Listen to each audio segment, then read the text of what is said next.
find some sort of harmony and balance. Ladies and gentlemen, what's up? BC here. Shout out to Athletics, Chuck, and all the guys from Athletics here in Miami. Right, love them.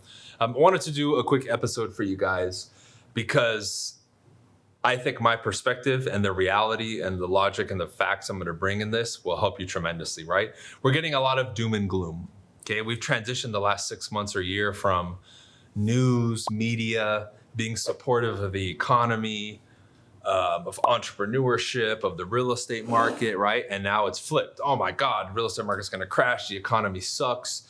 Don't invest in yourself, retract, run away, hide. It's going to get crazy and the rain is coming and it's going to hail and you're going to die, right? Like all this crazy stuff. So I want to be the voice of reason and logic and facts, as I always am, to kind of tell you guys what you need to do, right? Because yes, some of those things are true to an extent, right? We don't have the news in our favor. Those of you who are in the real estate industry, right? You're constantly messaging me and saying, man, I feel like I have to almost convince my clients now, and I have all these factors that were once on my side working against me now.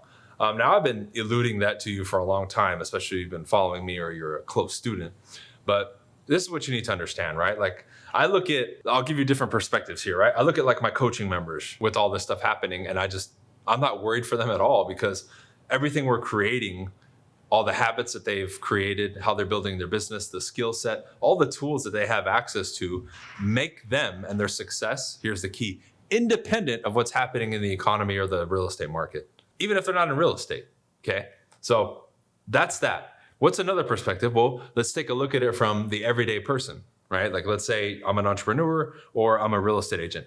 If I have a product or a service that's really good and people are willing to buy it, can it sell regardless of how the economy is? Yes. Real estate. Will people still buy and sell in real estate regardless of how the economy is? Yes. So I'm hitting you with these different angles because now that we've established that, it becomes, and the question is, how do we go about doing it? Well, there's many ways. So if I'm listening to this and I'm a realtor, let's say I'm a newer realtor or I'm a newer entrepreneur and I'm kind of like, oh man, I'm not established yet.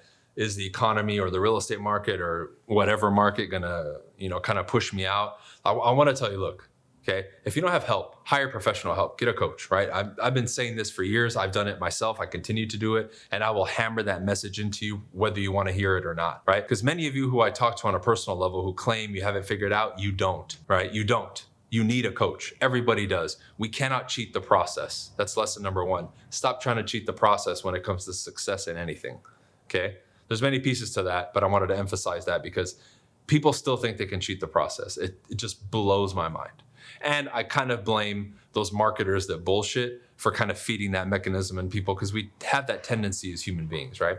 But going back to the first one, right? Point number 2 for this is, okay, how do we go about doing it? I know that homes are going to sell if I'm an agent, right? But it's getting a little tougher because the media is against me or I'm newer or whatever it is, filling up now it becomes, how do I create the skill set, right? And have the systems in place in order to, like I said earlier, be independent of economy and market factors. Will that affect us to a degree? Yes. But I'll present this question to you. Why is it that almost every top dog I've talked to that's been in real estate for a long time, right? 10, 15, 20, 30 years, right? That's gone through some of these cycles. How come all of them unanimously tell me when the market went bad or started declining, their businesses went up? How? Because one would think from the outside, well, that's not possible, right? Well, let's start looking at some of the logic and facts behind the situation, okay? Will there still be deals? Yes, 100%. So we know that there's still transactions going, right? Number 2, the amount of people who will remain in the industry starts to decline, right? So we could even do our own research and say, at the peak, how many people were licensed in the industry? How many deals were happening? How about now? How many people have not renewed their license, or how many people are presently in real estate versus how many transactions are there? Because if there isn't much of a deviation from that, it doesn't really matter, does it? By just looking at stone cold facts, right? So we know, okay, there might be less transactions, but there's less people to compete with. Interesting, right? Interesting. Another one. Well, we look at, okay, customers now citing these sources and the market, interest rates, whatever it is, as an excuse. Well, all that really entails is this. Before, you could get away with using the market and the media to push you through to a customer and not have the skill set to overcome some of these barriers, right? They had less barriers to be a customer. Well, the news and this person or this authority said, I can do business, I'll do it. No objections. Now, even though the person might have the desire and they should buy your product or service, you have a barrier now because some influence, some source is telling them not to. Therefore, you need the skill set to be able to navigate that conversation, deliver the information properly, and get them to make their decision. Now, whether they decide yes or no is fine, but you need the skill set to navigate that conversation and that interaction to lead to that result. And in some cases, yeah, it might be no, but in some cases it's yes, and they do buy your product or service, right? So the common denominator there is skill set, right? The limiting factor potentially for you could be the skill set. So then it becomes, can we develop a skill set independent of market conditions or all of that or economy? Well, yes, because building a skill set has nothing to do with the real estate market or how the economy is. You guys see where I'm going with this? Right? We tend to get caught up in all these headlines and all this drama and emotions and bullshit. But when you break things down like this in this simple fashion, you realize, man, I'm the one holding myself back. I mean, I talk to people all the time. You want to survive?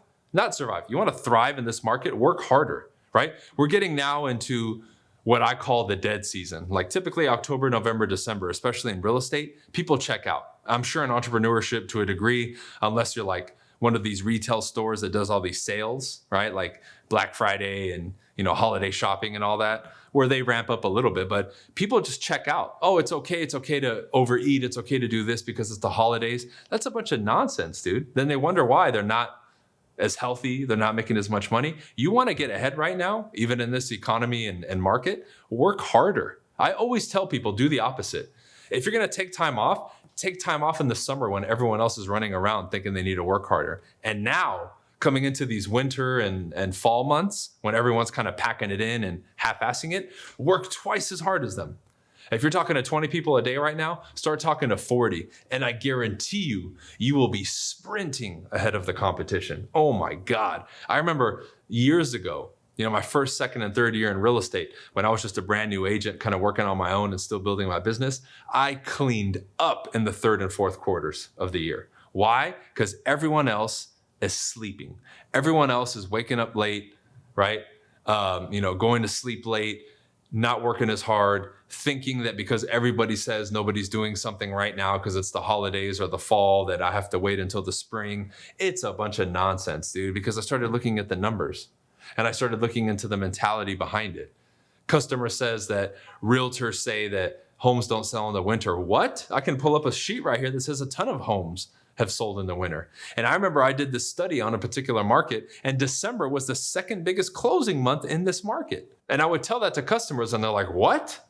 I'm like, exactly. So what do you think that means? Most people think that we shouldn't do something now, but the facts state otherwise. Wouldn't you want to take advantage of that if you could make a move now, sell your house for more money, et cetera, et cetera? And I was getting deals and transactions because I dared to do something different. When everyone else was just, he said, she said, oh, that's how it is. No, I refused to accept that. Why? I looked at the facts. I wasn't going to allow what people say and all this other stuff. Like, okay, if what they said was confirmed with facts, fair enough. But even then, right? Because overall we can say, okay, well, there's a few, like in the real estate market, right? Yeah, there's a couple less transactions and buyers, but realistically, it's not that much, and it doesn't work against, oh man, like I'm sure, if you have a month where you live where it's completely snowed in, 12 inches of snow every day, and like you literally can't show the houses and like you can't travel, okay, right? But that's like an extreme circumstance of extreme weather, maybe in certain places for a short amount of time, right?